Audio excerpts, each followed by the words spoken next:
بسم اللہ الرحمن الرحیم نحمدہ ونصلی ونسلم علی رسولہ الکریم۔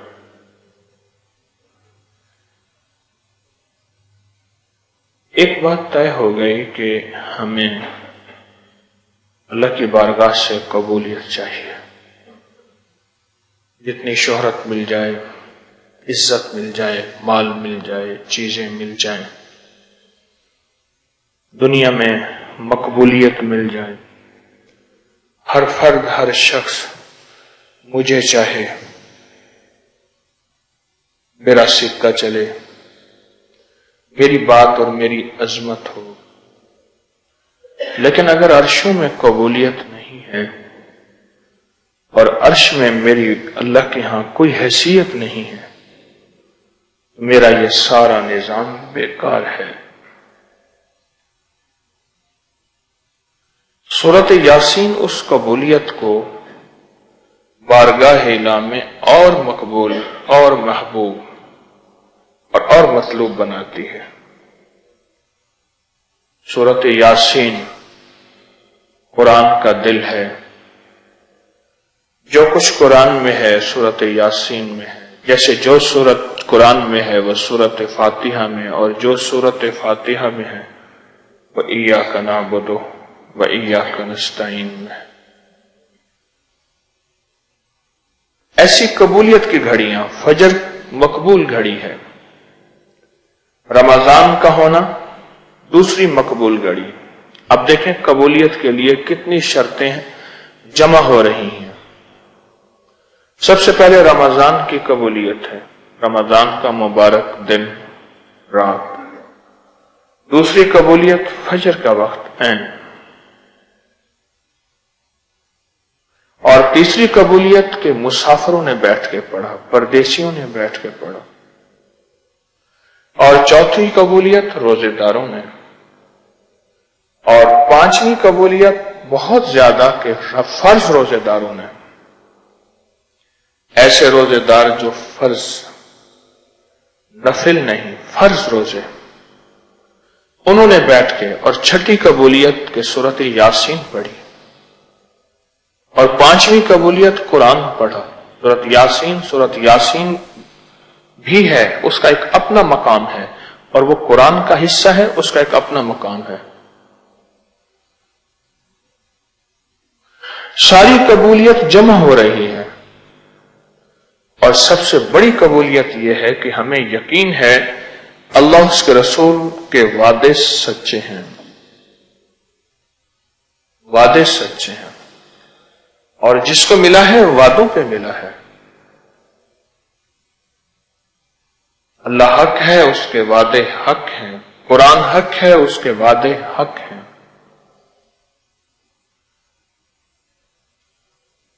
جب انسان کو قبولیت کا فکر لگ جاتا ہے، وہ مقبول اور محبوب اعمال کو تلاش کرتا ہے۔ کون سا عمل ایسا ہو جس میں قبولیت ہو، اسی کے ساتھ میں بھی قبول ہو جاؤں۔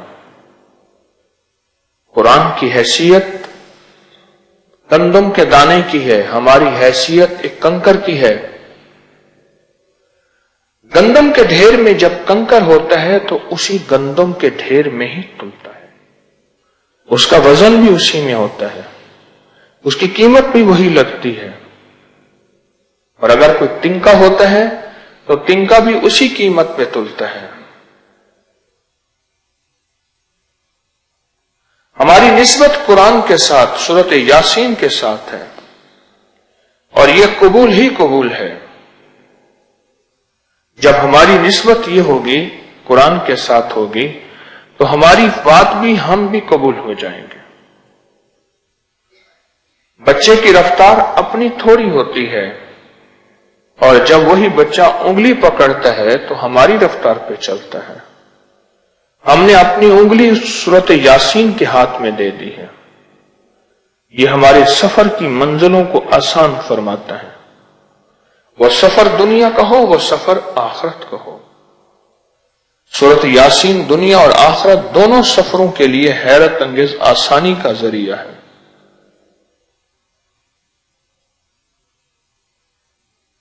کیوں؟ یہ وہ عرشی نظام ہے جو عرشوں سے آیا ہے. اس لیے بقول ایک اللہ والے کے مسنون دعاؤں نے قبولیت کی راہیں دیکھی ہوئی ہیں. یہ وہی ہے، اوپر سے آئی ہے، اور اوپر جانے کے لیے سے راستے نہیں دیکھنے پڑیں گے کیونکہ انہوں نے راستے دیکھے ہوئے ہیں. انسان ایک دفعہ جن راہوں سے آتا ہے ان راہوں کو جانے کے لیے اسے پھر راہیں نہیں دیکھنی پڑتی، وہ راہیں دیکھی ہوئی ہیں. سورۃ یاسین نے اوپر جا کے راہیں دیکھی ہوئی ہیں اور قبولیت کی راہیں دیکھی ہوئی ہیں. پھر قرآن کا دل ہے، مستجاب ہے، محبوب ہے، مقبول ہے، اور اللہ کی بارگاہ میں اس کی سفارش قبول کی جاتی ہے.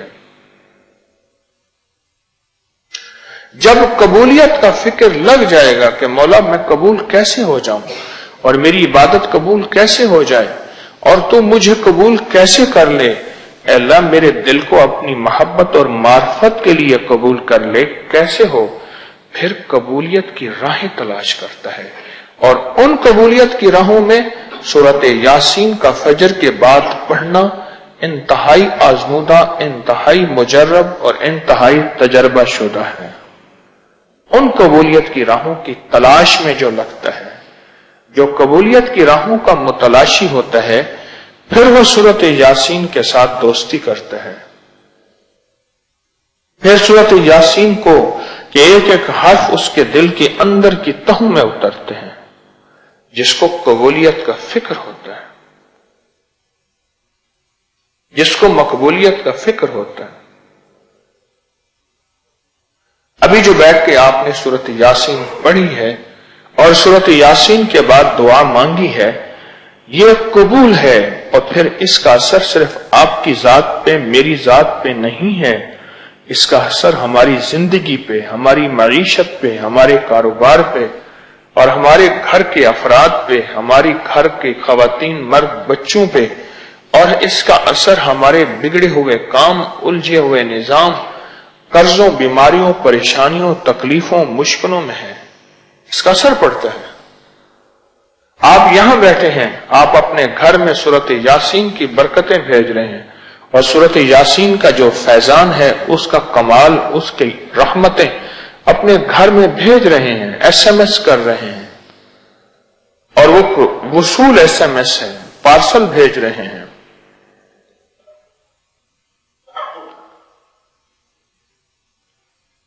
قسمت والا ہوتا ہے جس کی زبان پہ سورۃ یاسین آتی ہے، اور قسمت والا ہوتا ہے جس کی زبان پہ سورۃ یاسین آ کے دل میں اترتی ہے، اس کو حفظ یاد ہو جاتی ہے. ایک دفعہ ایک صاحب کہنے لگے مجھے، میں سارا دن بیٹھے رہتا ہوں اور بیٹھے بیٹھے کبھی 313 دفعہ، کبھی 200 دفعہ، کبھی 500 دفعہ سورۃ یاسین پڑھ لیتا ہوں. میں نے کہا پھر کیا ہوتا ہے؟ کہنے لگا بس ہوتا تو کچھ نہیں ہے، میں سوچتا ہوں ہو جاتا ہے. اصل میں وہ سورۃ یاسین اس کے روئے روئے میں، اس کے انگ انگ میں، اس کے اندر میں اتر جاتی ہے، اس کی تہوں میں اتر جاتی ہے. پھر اس کے بول نورانی، اس کا دل نورانی، اس کا جسم روحانی بن جاتا ہے. پھر وہ جو چاہتا ہے اللہ وہ کر دیتا ہے، اللہ وہ کر دیتا ہے. پہلے جو سفر ہوتے تھے سواریوں اور خچروں پہ ہوتے تھے، گھوڑوں پہ ہوتے تھے. کبھی بھی بے جان چیز پہ سفر کرنا اللہ کے دوست گوارا نہیں کرتے تھے. فرماتے تھے بے جان چیز پہ سفر کرنے سے انسان بے جان ہو جاتا ہے. گاڑی، کار، موٹر بے جان چیز ہے. گھوڑا، خچر، اونٹ جاندار چیز ہے. چھوٹے چھوٹے نقطے ہوتے ہیں، چھوٹے نقطے ہوتے ہیں. ان چھوٹی چیزوں سے نظام عالم میں، زندگی میں قدرت کا نظام سنورتا ہے، نکھرتا ہے. ہوتی چھوٹی چیز ہے. ایک درویش تھے، اپنی سواری پہ بیٹھ کے سورۃ یاسین پڑھتے تھے اور مسلسل پڑھتے تھے. दिनों का सफर होता था, महीनों के सफर होते थे या हफ्तों के सफर होते थे। वीरानों के, पहाड़ों के, जंगलों के सफर होते थे। पढ़ते थे सूरत यासीन और सबसे पीछे अपनी सवारी रखते थे और पूरा काफिला आगे होता था। फरमाते थे मैं पूरे काफिले में देख रहा हूं कि दाएं बाएं कोई ऐसे सवार हैं और जो इन सवारों की हिफाजत कर रहे हैं, और सूरत यासीन के इस पढ़ने से मैं लुटने वालों से, गिरने वालों से, नुकसान से बचा रहता हूं, क्योंकि काफिलों के काफिले लूट लिए जाते थे। पहले लोग मक्का मुकरमा जाते थे, मदीना नहीं जाते थे, बहुत कम जाते थे। मक्का और मदीना के दरमियान का सफर कभी भी बचता नहीं था। बद्दू इंसानों को पहले मारते थे, माल को बाद में लूटते थे, इसलिए मदीना मुनव्वरा नहीं जाते थे। एक वक्त उलमाना ने एक फतवा दिया बाकायदा, वो वक्त भी मौजूद है कि मदीना का सफर अगर ना किया जाए तो इंसान गुनहगार नहीं होगा, क्योंकि मदीना हज में शामिल नहीं, जियारत में शामिल है।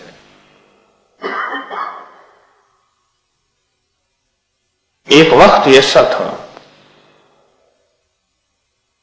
अभी 60 के करीब की बात है, 60 से कुछ पहले की बात। मेरे पास एक साहब आए, उनका बहुत बड़ा कारोबार है। कहने लगे कि मेरे वालिद, मैं छोटा था, हम गए तो उन्होंने कहा कि हज के लिए जा रहे हैं तो कुछ चीजें ले जाएं। लंडे की एक गांठ ली कपड़ों की, बहरी जहाज में ले गए। वहां आगे ले गए तो मैंने कहा इनको बांटना है। कहा अगर बांटना है तो ये ऐसे नहीं, वरना आपको नोच लेंगे। कोई गाड़ी अगर मिल जाए, उस दौर में अमेरिकन गाड़ी, फोर्ड गाड़ी नई नई कहीं कहीं नजर आती थी, सड़कें नहीं होती थी, अभी बन रही थी आहिस्ता आहिस्ता। कहा मैंने एक पुरानी सी गाड़ी ली और उस गाड़ी पे रख के गाड़ी चलती गई और मैं फेंकता गया कपड़े, जिसके हाथ जो आया, और एक एक कपड़े के ऊपर बंदे टूट पड़ते थे। तो कहने लगे कि हम फिर सूरत यासीन पढ़ते थे और मदीना का सफर करते थे और सारे काफिले का हिसार करते थे और सारे काफिले की हिफाजत होती थी।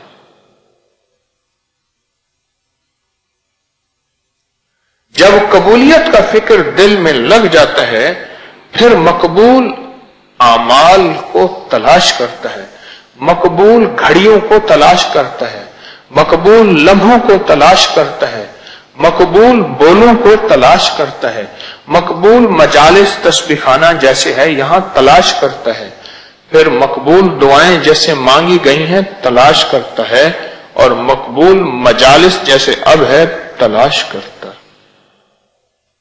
और आप तस्बीखाने में क़याम करने वाले खुशकिस्मत हैं, आपको पल पल में मकबूल लम्हे, मकबूल घड़ियां, मकबूल आमाल ये नसीब होते हैं। आप खुशकिस्मत हैं, ये चीजें आपको मयस्सर हैं। जिन्हें लोग दूर से बाहर से लेने आते हैं, आपको मयस्सर है, बस कदरदानी हो। कहा हर शब शब कदरस्त, अगर कदर बदानी, हर शब शब कदर है अगर कदर हो तो, और शब कदर में भी कदर ना हो तो शब कदर नहीं है। अगर यहां के रहने की कदरदानी, बाजों का तो ऐसा होता है, इंसान नया नया आता है, एक अनोखी तलब होती है, पुराना होने के बाद वो तड़प, वो तलब खत्म हो जाती है। जब वो तलब और तड़प खत्म होती है, वही मौत है, वही जवाल है, वही खत्म है। बस जब तलब है और तड़प है, वही जिंदगी है, वही कबूलियत है। जब तलब और तड़प खत्म होती है, वो लम्हा था कि जब तस्बीह खाने के कोने कोने को चूमता था, इस पे वो लम्हा आ गया कि तस्बीह खाने के कोने कोने को से गुरेज करता है या दूर होता है। या उसके दिल के अंदर वसवसे, बदगुमानियां और शक है, यह कबूलियत का जवाल है, यह कबूलियत का जवाल है। जब इंसान मकबूल और महबूब हो जाता है या मकबूल महबूब घड़ियों का मुतलाशी होता है, फिर उसके अंदर कदरदानी आती है, बेकदरी से बचता है, उसके अंदर अजमत आती है, वो इस्तिग़फ़ार से बचता है, हल्कापन से बचता है। हल्कापन बस यही तो है? नहीं, फिर अजमत आती है, फिर अजमत आती है। कितने लोग ऐसे हैं मेरे सामने कि जिन्होंने हाजियों के साथ कारोबार को खत्म कर दिया। क्यों? हाजी कारोबार नहीं, वो तो ज़यूफ़ुर रहमान, अल्लाह के मेहमान हैं, हम तो उनके साथ कारोबार करते हैं, खत्म कर दिया। मैंने देखा मदीना और मक्का के अंदर सीजन के अंदर उनके सामने कुछ नहीं, वो कहते हैं हमारा सीजन है, हाजी की बेइकरामी हो रही या कुछ हो रहा, सीजन है। और जिसके अंदर कबूलियत, वो पल पल में डरता है, लम्हे में डरता है, और एक एक हाजी को देख के हसरत करता है, ये कौन है, कहां है, गुनाहगार है या नेक है, किस रंग नस्ल का है, मेरे अल्लाह का मेहमान है, ज़यूफ़ुर रहमान, ज़यूफ़ुर रहमान। इसी तरह तस्बीह खाने में रहते हुए अगर बेकदरी हुई, कदरदानी खत्म हो गई, तो कबूलियत की कितनी मंजिलें इससे दूर हो जाएंगी। और अगर कदरदानी हुई, ये मकबूल महबूब बंदों में शामिल हो जाएगा। निगाह कद्र अजमत दिखाती है, और बेकदरी की निगाह हर चीज में ऐब दिखाती है, हर चीज में ऐब दिखाती है, हर चीज में नक्स दिखाती है। और जिस निगाह में कदर होती है, वह अपने ऐब तो दिखाती है, दूसरों की खूबियां दिखाती है। जब कबूलियत का फिक्र दिल में आ जाएगा, फिर इंसान की नजर भी बदलेगी, सोच भी बदलेगा, जज्बा भी बदलेगा, फिर इंसान किसी और जिंदगी का मुसाफिर बन जाएगा। और जब कबूलियत का फिक्र खत्म हो जाएगा, फिर इंसान हर चीज को हल्का समझेगा, हर चीज को बेहैसियत समझेगा, फिर उसके अंदर ऐब और नक्स निकालेगा और अपने आप को सबसे अक्लमंद और दाना समझेगा। आप खुशकिस्मत हैं, आपके अंदर कबूलियत की तलाश है जो यहां बैठे हैं, कबूलियत की तलाश है। या अल्लाह, तू हमें और हमारी जात को और पूरी उम्मत को और हमारे आमाल को और हमारे दिल की दुनिया को अपनी मोहब्बत और मार्फत के लिए कबूल फरमा। ये फिक्र आपको लगी है तो आप यहां बैठे हैं, आप महबूब हैं, आप खुशकिस्मत हैं कि आपको करीम ने यहां बिठा दिया और करीम ने चंद लम्हे आपके यहां कबूल कर लिए हैं। आप खुशकिस्मत हैं, आप खुशकिस्मत हैं, आप काबिल ज़ियारत हैं। और खुशकिस्मत लोग वो हैं जिनको चंद लम्हों के लिए, और खुशकिस्मत वो हैं जो कुछ घड़ियों के लिए, और खुशकिस्मत वो हैं जो जिंदगी भर के लिए तस्बीह खाने में अपने आप को कबूल करा लें। फिर यहां के दुख, यहां की तकलीफें और यहां की नागवारियां उनकी और उनकी नस्लों के दर्जात को बुलंद कर देती हैं। बस ये कबूलियत का फिक्र लगा रहेगा तो कबूलियत का सफर चलता रहेगा। कबूलियत का फिक्र लगा रहेगा तो कबूलियत का सफर चलता रहेगा। और जो कबूलियत का सफर चलेगा, ये जिंदगी का कामयाब तरीन सफर है। अल्लाह पाक मुझे आपको कबूलियत के सफर का सदा परदेसी और मुसाफिर बनाए। इस सफर को हम तलाश करते रहें और इस सफर के हम हर पल मुसाफिर रहें।